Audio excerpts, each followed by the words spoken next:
Assalamualaikum warahmatullahi wabarakatuh. Waalaikumsalam warahmatullahi wabarakatuh. Apa kabar anak-anak semuanya? Baik. Kok lemes semua ini? Udah sarapan apa belum? Belum. Habis pelajaran nanti kita sarapan bareng ya. Aku ya. Iya. Baik, sebelum memulai pembelajaran, Ibu presensi satu persatu ya. Iya. Fernanda, Adik. Rahmadifa, Nani Afif, Hadir. Adinda Safitri. Hadir, Bu. Baik, jadi semuanya hadir semua ya. Iya. Baik, sebelum memulai pembelajaran hari ini, kita berdoa bersama-sama. Baik, ketua kelas bisa dipimpin doanya, Mas Ferdi. Baik, sebelum kita mulai pembelajaran, mari kita berdoa menurut agama kita masing-masing. Berdoa disilakan.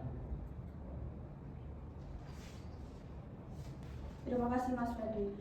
Baik, anak-anak masih ingat gak pembelajaran minggu lalu itu kita belajar tentang apa? Fantasi. Teks fantasi. Masih ada yang ingat gak teks fantasi itu apa? Iya, yang enggak nyata isinya aku. Masih ingat semua jadi ya? Iya. Ini kita lanjutkan ke teks cerita pendek ya. Kita simak bareng-bareng PowerPoint-nya. Ada yang tahu nggak cerita pendek itu apa? Iya benar. Jadi ini ya pengertian teks cerita pendek. Nah, cerita pendek itu karangan yang menceritakan suatu peristiwa atau pengalaman hidup tokoh secara singkat. Jadi nggak bertele-tele ya. Cerpen ini memiliki alur sederhana, tokoh dan latar terbatas, serta berfokus pada satu konflik utama. Nah, meskipun ceritanya pendek, cerpen tetap mengandung unsur instinktif seperti tema, alur, tokoh, latar, sudut pandang, dan amanat. Nah, tujuan utama cerita pendek adalah untuk menghibur dan menyampaikan pesan moral kepada pembaca. Nah, ini untuk ciri-ciri cerita pendek. Mungkin Mbak Diva bisa membantu bacakan. Ciri-ciri cerita pendek. 1. Panjang cerita singkat, biasanya kurang dari 10 halaman. 2. Hanya memiliki satu konflik utama. 3. Tokoh dan latar terbatas. 4. Memiliki pesan atau amanat dan menggunakan bahasa naratif. Ya, terima kasih Mbak Diva. Selanjutnya ada struktur cerita pendek. Yang pertama itu ada orientasi, yang artinya pengenalan tokoh dan latar. Yang kedua ada komplikasi, munculnya konflik, dan yang terakhir itu ada resolusi, penyelesaian konflik. Nah, unsur intrinsik itu ada 6. Yang pertama ada tema, yang kedua tokoh dan latar, 3 alur atau plot, yang keempat latar. Nah, latar ini ada waktu, tempat, dan suasana. Dan yang kelima ada sudut pandang, yang keenam ada amanat. Nah, ini ada contoh cerita pendek yang judulnya Hadiah untuk Ayah. Mungkin Mas Ferdi bisa bantu bacakan. Hadiah untuk ayah. Hari itu Rina pulang sekolah lebih cepat. Ia sengaja tidak jajan agar bisa menabung. Sudah seminggu ini ia menyimpan uang jajannya dalam kotak kecil di laci meja belajar. Ayah Rina bekerja sebagai tukang ojek. Sepatunya sudah robek di bagian depan, tapi ayah tidak pernah mengeluh. Rina tahu ayah pasti lebih memilih memberikan beras daripada membeli sepatu baru untuk dirinya sendiri. Hari Minggu, Rina dan ibunya pergi ke pasar. Dengan uang tabungan yang pas-pasan, Rina membeli sepatu sederhana untuk ayah. Saat ayah pulang kerja, Rina memberikan kotak kecil itu. Ayah, ini hadiah dari Rina. Maaf kalau nggak bagus, tapi Rina nabung sendiri buat beli ini. Ayah terdiam. Ia menatap Rina lalu meluknya erat. Inilah hadiah terbaik yang ayah terima seumur hidup. Ya, terima kasih Mas Ferdi. Nah, jadi di dalamnya itu kisah anak yang memberikan hadiah kepada ayahnya ya. Di dalam cerita pendek tersebut pasti kan ada tema, tokoh, latar, sudut pandang, dan amanat. Nah, temanya tadi apa anak-anak? Ini. Hadiah untuk ayah. Ya, benar sekali. Terus selanjutnya tokoh yang ada di teks cerita pendek itu siapa aja? Rina. Ya, benar. Ayah. Ayah. Ya, terus ada siapa lagi? Ada ibu. Iya, benar sekali. Nah, wataknya itu apa aja? Ini Bu, Rina itu penyayang, terus peduli dan berbakti. Iya, benar sekali Mas Ferdi. Kalau yang ayah? Pekerja keras, Ya, selain itu sabar, terus tidak Iya benar sekali, terima kasih. Terus ada latarnya ya. Nah latarnya ini ada di mana? Waktu di hari sekolah. Di rumah. Di rumah, di Iya. sekolah. Iya. Terus sama kan beli sepatu di pasar. Iya benar sekali, terima kasih. Terus ada sudut pandang ya. Nah sudut pandangnya ini apa? Orang ketiga, Bu. Oh iya benar. Terus amanat yang bisa disampaikan ke pembaca itu apa? Mbak Civa ada mau jawab. Ya silakan Mbak Diva. Amanat dari cerpen itu, jadi kita bisa berbakti kepada kedua orang tua dan Iya. menghargai mereka, menghargai mereka dan juga memberikan mereka kado. Iya. Ada yang lainnya yang mau jawab nambahin? Mas Ferdi. Ibu harus jadi kepala punggung keluarga yang baik kayak ayah. Iya, terima kasih. Jadi anak-anak semua ini udah paham ya yang dimaksud unsur intrinsik cerpen. Sudah. Ada pertanyaan nggak? Tidak. Tidak, Bu. Belum ada ya? Belum. Jadi belum ada pertanyaan. Ini ada ibu ada tugas buat anak-anak semua. Silahkan dikerjakan. Ini di scan dulu ya. Ini dapat uang nggak, Bu? Scan QR.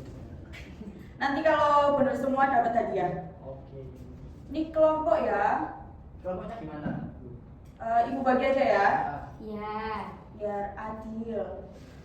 Ini Mas Ferdi sama Mbak Neni, Mbak Diva sama Mbak Dinda. Iya. Ibu kasih waktu 10 menit untuk mengerjakan ya. Iya.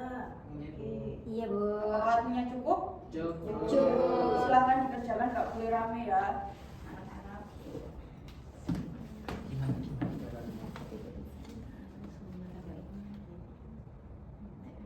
Itu nomor 1 jawabannya. Kan aku tidak membawa gawai. Ada yang ditanyakan nggak? Ada yang bingung nggak? Ini Bu. Mana? Oh iya. Ini ditulis di sini ya. Terima kasih. Sama-sama. Kelompoknya Mas Ferdi. Ini Bu masih lemot. Itu Betul, benar ya. ini akhirnya dibungkus aja. Sinyalnya. Begitu. Kamu aja yang ngisi kalau itu. Udah bisa ya? Udah Bu. Kelas berapa nih? Kelas 7. Lupa. Kamu kelas berapa? Lupa ini.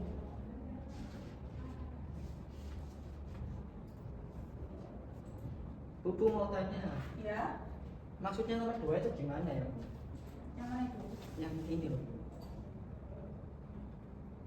Oh ya ini kan pesan yang disampaikan itu apa dari bacaan ini. Oke, makasih. Oke, terima kasih, Bu. Sama-sama.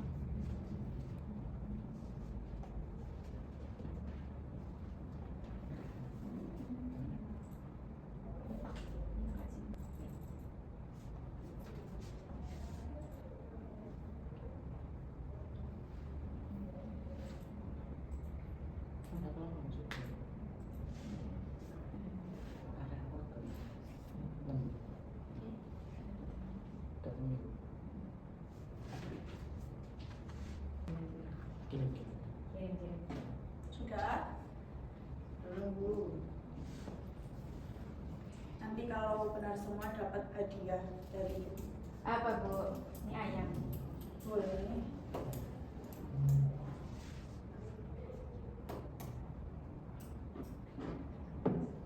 Kelompoknya Mas Ferdi dan Mbak Neni sudah? Belum. Mbak Dinda sama Mbak Diva? Belum. 3 menit lagi ya waktunya. Sudah anak-anak? Sudah, Bu. Sudah semua ya? Iya, sudah. Nah, jadi setiap kelompok ini perwakilan satu untuk maju ke depan membacakan hasil jawabannya ya. Iya. Saya silakan. Mbak Neni. Siapa yang maju? Mbak Diva. Mbak Neni. Siapa? Iya, saya. Ya, ayo. Ini loh jawabannya. Maju sekarang. Iya. Siapa anak-anak silakan maju. Mbak Neni. Oh, langsung 2 orang. Iya.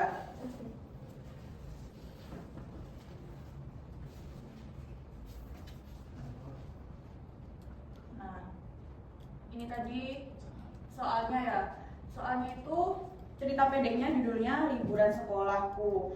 Nah, di esainya ini Yang pertama, ceritakan kembali siapa saja tokoh dalam cerita tersebut dan sifat-sifatnya. Jadi siapa saja tokoh-tokohnya itu ada aku. Jadi aku itu adalah anak yang taat, Ya. terus anak yang tidak membantah orang tua dan tetap semangat belajar meskipun liburan di rumah. Ya. Terus ada tokoh ayah. Jadi ayah ini bertanggung jawab dan harus bekerja demi keluarga. Ya. Terus ada tokoh ibu. Jadi ibu itu adalah orang yang sangat disiplin banget, tapi penuh perhatian serta menghibur anaknya agar tidak bosan di rumah walaupun sambil liburan sambil belajar di rumah, Bu. Ya, terima kasih Mbak Neni. Kalau kelompoknya Mbak Diva, tokohnya ada siapa aja? Tokohnya ada 3, ada aku, Ya. ayah, dan ibu. Ya. Aku sifatnya patuh kepada orang tua, Ya. bertanggung jawab, sabar, dan tetap produktif meskipun kecewa. Ya. Sifat ayah itu bertanggung jawab dan bekerja keras. Kemudian ibu tegas, perhatian, peduli, dan penuh kasih sayang. Ya, jadi jawabannya kelompok 1 sama 2 ini sama ya? Ya. Ya. Contohkan, Mbak. Enggak sama. Intinya sama. Sama. Terus yang kedua ini ada menurut pendapatmu pesan apa yang disampaikan penulis melalui cerpen tersebut? Dari kelompoknya Mbak Neni? Oke, jadi kita itu sebagai anak harus tetap menghormati dan menaati Ya. orang tua serta tidak mengeluh saat keinginan tidak terpenuhi. Jadi gunakan waktu liburan untuk hal-hal berguna. Contohnya adalah membantu ibu beres-beres. Ya, jadi liburan nggak harus keluar ya ini. Iya. Kalau kelompoknya Mbak Diva? Kita harus tetap patuh kepada orang tua dan juga Ya. menerima dengan sabar dan memanfaatkan waktu liburan untuk hal-hal yang bermanfaat. Ya, intinya sama ya. Terus yang soal nomor 3 ini, informasi positif apa yang bisa diambil dari teks cerita pendek tersebut? Kelompoknya Mbak Neni? Oke, walaupun tidak pergi liburan jauh, kita tetap bisa bahagia dengan hal sederhana, asal Ya. disyukuri dan dilakukan dengan penuh cinta bersama keluarga. Ya. Kelompoknya Mbak Diva? Kalau dari kelompok saya itu walaupun kita nggak jalan-jalan ke tempat yang jauh, tapi kita bisa bahagia dengan hal-hal sederhana yang ada di sekitar kita. Jadi bisa manfaatkan waktu di dalam rumah ya meskipun nggak jalan-jalan keluar. Ya. Nah, yang kedua ini ada soal pilihan ganda.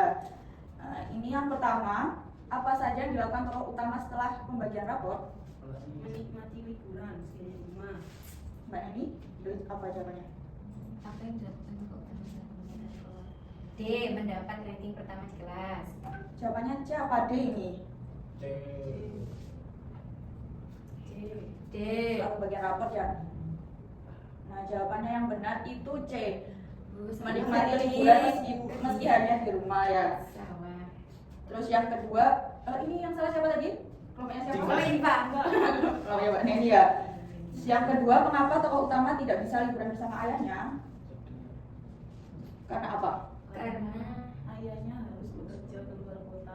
sama Bu, karena ayahnya harus bekerja keluar Ya, kota. benar sekali. Jawabannya B ya. Terus yang ketiga, apa reaksi tokoh utama saat diajak jalan-jalan ke taman oleh ibunya? Sangat senang dan langsung bersiap-siap. Jawabannya D. Jawabannya A, marah karena tidak diajak ke pantai. KWW. Jawabannya yang benar apa? A apa D ini? D. Yang benar jawabannya D ya, sangat senang dan langsung bersiap-siap. Nah, yang keempat ini kegiatan apa yang dilakukan tokoh utama selama liburan di rumah? Membantu pekerjaan rumah dan belajar. B. Kalau kelompoknya Mbak Neni jawabannya B atau Menonton TV sepanjang hari. oh, jawabannya C ya. Yang benar B apa C ini? C. Namanya. C. Yang benar B ya. Yang benar membantu pekerjaan rumah dan belajar. Yang salah siapa tadi? Cepat. Mbak Neni lagi ya. Terus yang kelima ini pesan moral apa yang bisa disampaikan dari cerita tersebut? Jawabannya apa? Yang B. Liburan tidak perlu belajar. Patuh kepada orang tua dan tetap produktif, itu penting. Jawabannya yang B apa yang C? B. Yang B apa yang C? B. Yang benar yang B. Patuh kepada orang tua. Nah, yang terakhir ini ada itu ya, simpulkan unsur cerpen dari cerpennya yang di atas. Nah, mungkin salah satu aja yang bisa menyimpulkan. Dari kelompoknya siapa yang mau menyimpulkan? Yang banyak salahnya Anda ya? Ya Allah. Kelompoknya Mbak Neni. Oke. Silakan. Jadi cerpen ini itu memiliki tema tentang pentingnya menaati orang tua serta menikmati momen sederhana bersama keluarga. Jadi tokoh utamanya itu ada aku, ada ayah, ada ibu. Ya. Jadi yang aku itu adalah anak yang penurut, rajin. Kalau ayah itu adalah sosok pekerja keras. Sementara ibunya itu walaupun tetap tegas, tapi dia sangat menyayangi anak-anaknya. Sudah. Terus latar dalam cerita terjadi di rumah, pasar, dan taman kota. Seperti itu, Bu. Ada lagi di mana? Di sekolah. Oh iya, di Ya, sekolah. Di sekolah ya. Ya. Itu dari simpulan cerpen di atas. Terima kasih. Tadi yang banyak salahnya siapa? Diva. Kelompok satu. Ini yang benar, yang salahnya sedikit ibu kasih hadiah ya, bentar ya. Iya, aku nggak dikasih, Bu. Maaf Ya. Dekat. Ini buat nanti sarapan ya sama kelompoknya. Iya, Kak. Bisa coba lagi ya. Iya, Bu. Ya, terima kasih buat Terima kasih, sama-sama. Bu. Terima kasih ya teman-teman sudah maju ke depan. Iya. Nah, siapa yang bisa menyimpulkan pembelajaran hari ini itu belajar tentang apa? Cerita pendek. Cerita pendek. Terus apa lagi? Unsur cerpen. Ya, unsur. Intrinsik. Ya, ada apa aja di dalamnya itu? Tema. Ya, Alu. ya, Toko. ya, Watak. ya, Mata. sama apa lagi? Sudut pandang. Ya, benar sekali. Jadi, anak-anak semua ini udah paham ya? Apa itu cerita pendek, ciri-cirinya, dan strukturnya. Sudah. Ya baik, kalau udah paham semua, ini ibu ada tugas di rumah untuk membuat cerita pendek menurut pengalaman pribadi anak-anak semua ya, dan dikumpulkan di minggu depan dan dipresentasikan. Siap nggak anak-anak semuanya ini? Siap. Siap ya? Ya. Terima kasih. Mungkin ini saja pembelajaran hari ini. Sebelum mengakhiri bisa membaca doa bersama-sama. Mas Fedi silakan ditutup. Berdoa mulai. Berdoa selesai. Baik, terima kasih Mas Fedi. Baik, terima kasih anak-anak semuanya. Sampai ketemu di minggu depan untuk mempresentasikan hasil cerita pendek dari anak-anak semuanya ya. Assalamualaikum warahmatullahi wabarakatuh. Waalaikumsalam warahmatullahi wabarakatuh.